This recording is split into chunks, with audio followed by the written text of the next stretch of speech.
We're going to begin, though, this hour with a new twist on the buy now, pay later trend. Have you heard about this in today's Money Watch? We're looking at a new partnership between DoorDash and the service Klarna.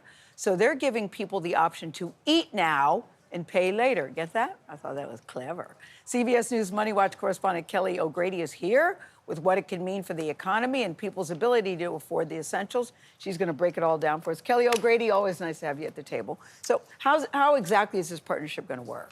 Okay, so when it starts, if you open up the DoorDash app like I did last night to order some delivery, you're going to see an option to pay with Klarna. And you're going to have a couple different options. You can either pay that in full. You can choose a time in the future that's more convenient for you. Maybe your paycheck comes in a little bit later. Or you can do 4 interest-free installments if the purchase is $35 or more. Now, you're still going to have to pay that at some point down the line, but if you do pay on time, it's going to be the same total price, whether you pay in full or you do multiple different payments. You're not penalized for taking. Exactly. Though if you do miss a payment, you incur a late fee. We said, what does it say about people's ability to pay for the essentials? When did takeout become the essentials? This is like people's heads are exploding who have kitchens and stoves and all the rest here. I don't quite get it, but what does it say about the state of the economy? Are there things we can infer?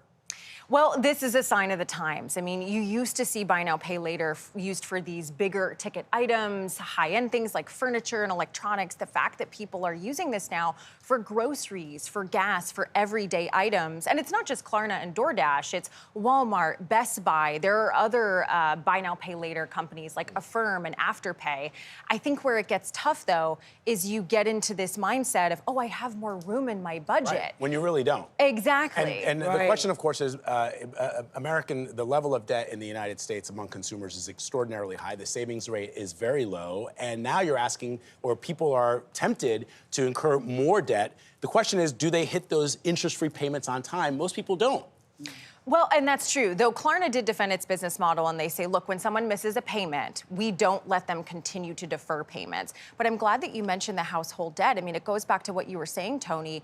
Last quarter, Q4 2024, we saw $18 trillion in household debt. Yeah. And so it just gives you that sort of, oh, I can push this off, I can buy these things. And if you do get into debt, of course, what happens, right? The debt collectors still come, even if you are using buy now, pay later. What's the benefit for the two companies, Klarna and DoorDash? Well, Klarna is about to IPO, so this is proof in the pudding that their business model works on all sorts of things. And for DoorDash, let's go back to that consumer sentiment we've been talking about. People aren't eating out as much. They can entice people to still buy if they have more flexible payments. Yeah. All right. Kelly, thank you very much. Appreciate it.